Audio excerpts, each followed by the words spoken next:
Let's go to Susan Lee and David Asman and Deirdre Bolton. Deirdre, what do you think of this widespread nature of this? It is very widespread. And one thing I'm watching as well, we talk a lot about the 10-year, and we've been talking about this basically for the past week, right, that we've seen these numbers, the yields at the highest since 2011. I noticed today that the yield for the 2-year is actually at its highest since 2008. So I think that's right. It is really just showing this kind of very quick, right, basis point move that we've seen with both levels of maturity. And by the way, the 2-year is telegraphing what? That the Federal Reserve is going to do much more rate hiking, right? Yeah, we believe, the market believes that interest rates will go higher and perhaps more than previously thought. So that's putting some pressure. That's also why we are seeing the banks smile a little bit, right? In a higher rising interest rate environment, the banks make more money for all of us going and looking for loans. But I also think, and I know you were particularly incensed by this because David's so clear and strong, but on that IMF forecast, right, saying that, listen, trade worries are actually going to hurt global growth and reducing the outlook. So I just think that on top of what we're seeing naturally in the market is giving a lot of investors. And then there was Italy that was compounding that and its problems, right, David? So what do you think about it? I actually agree that things are going to be bad, but part of the reason they're going to be bad over the globe, particularly in emerging markets, is because of the advice the IMF is giving. That's why a lot of people in the Trump administration, including the president himself and Larry Kudlow, don't like the advice that the IMF gives a lot of these countries. But dealing with the market today, and by the way, has the IMF ever been right on anything? Market or economy forecasting, right? So often it's hard to take them seriously. As far as today's market is concerned, I think what happened was clearly interest rates got to the point where a lot of investors said, you know, maybe I'll lock in the gains that I've had. I bought I didn't believe all those doomsayers like Paul Krugman during the election. I think it's going to be good for the market to have a businessman as president. They bought into the market. Maybe they're consolidating their gains right now. The interest rates are high enough so that they put their money in a short-term bond is enough to get about 2.5%. Sure. So you can put it in for 3 months or 6 months, wait until you see what happens after the election, and then either you keep it in short-term bonds or you get back into the stock market. But I think it's less a panic than it is a consolidation going on. And it does feed on itself, right, Susan? I mean, I particularly have noticed that the concentration of selling today, as it has been in recent days, technology. It's just widened within technology. Well, it's been technology. So to David's point, I mean, do you use this as an opportunity? Say, all right, I've had great gains, let's say in Amazon, as many have now. It is in correction territory. Do I take some money off the table? What are you here for? Well, okay, so even if we're in correction territory, it's up still 50% on the year. Very good point. And we're just a few hundred points away from record highs for the Dow, the S&P, and the NASDAQ. So let's keep things in perspective. If you want to play the markets, take a look at volatility. I love looking at the VIX because we're spiking at its highest since June of this year. And there's backwardation taking place with the volatility index, so-called fear gauge. That means investors are more worried about today, tomorrow, than they are a few weeks out. What does that say about selling? I think it's going to continue for a few more days. All right, now if it continues for a few more days and we get days like this, then the argument becomes that will feed more selling, right? Well, and the question is this a bearish phase of a bull market or is this the beginning of a bear market? And I think it's the former. And I think a lot of people are, if we were seeing 3 or 4%, and in fact, Charles Payne in the last segment said, it's not a triple-digit loss that concerns me, it's a quadruple-digit loss. So, I mean, if we were talking 1,000 points down, then it would be something that you could call maybe a panic.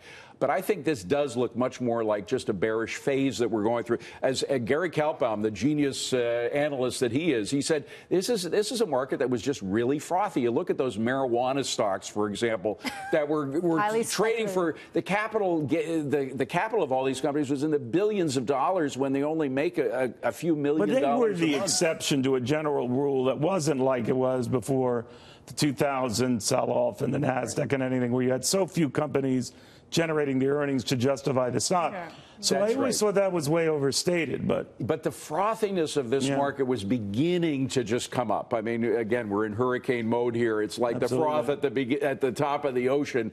There's a big ocean underneath it, and the ocean underneath is the economic growth that we're in the middle of right now, which is real. The earnings that companies making, which is real. Yeah. The jobs that are being created, which are real. These are real things that go far beyond the speculation that goes on in the market. Especially when you talk about those tech companies, as you are, and as you made the point, that's true. That is different than the dot-com bust, right, where you had a lot of these companies were making money. So few even had legitimate kind of customers or headcount when you went back and looked at the books. I mean, it was really, they were marketing geniuses. Now, if you look at Amazon, Netflix, Facebook, Apple, whatever sort of problems you may have with them, or say, okay, maybe the stock is a little bit overpriced, all of these are legitimate businesses that have a huge monopoly on whatever area they're in. We talked the market down. It was 400 points. Now it's down just 350. I'm calling it the Asman effect. The hurricane came up a number of times because Home Depot, for example, which is always the case, Lowe's benefit when something like that comes. Not so energy prices, which you think would get a momentary pop, but on the concern that this acts as a near-term economic depressant. I thought that was a stretch. It is what it is. That is a stretch. I think it's just broad selling at this point. But I just want to point to the best indicator for where stocks move, and that is fund flows and passive investing, which we know has been, those are the index funds, by the way, just for our viewers. Right.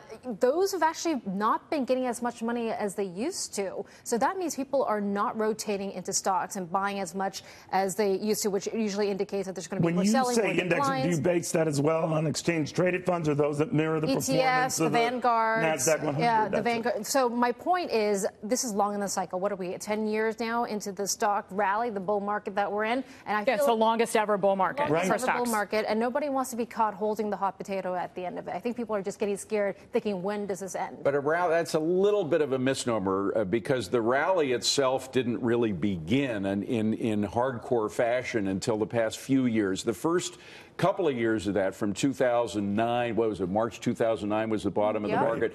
It took about 3 years just to gain back where we were before the recession began. So the rally really began a few years after that. I think the people who were buying into this market were looking beyond the bottom of the market in terms of where this bull market is. I think it still has legs. And again, this is clearly a bearish moment. The question is how long it lasts. You know, a lot of people have said, wait till third quarter earnings come out because they're going to be off the charts, I guess.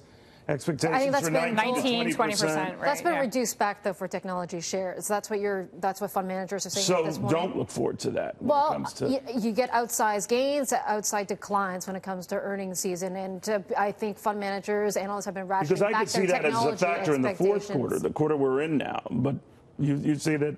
Third quarter numbers. Third quarter. Look at the second quarter. Look what happened with Facebook disappointing, and people are preparing themselves. You know, are numbers as good as they have been, and how long can they keep it up? I think there's some hesitation right now. Do you guys have any sense? A lot of the guys you talk to, and I know Dave on your show, they'll be, well, you got to reposition your portfolio. You got to, curb your big money makers or whatever, or you could add to it by buying more conservative investments. Yeah. Is there a rule of thumb on that? I don't know if there's a rule of thumb. I think people are flying by the seat of their pants right now, particularly when the market goes down as far. And by the way, it's now down only 335, so we continue to talk up this market, which is a good thing. Right. But the fact, I think it was Shah Gilani who earlier said, what's happening is a lot of the classic bond holders and bond buyers did go into the stock market. They didn't want to be left behind by just holding bonds when the stock market was going up ad infinitum.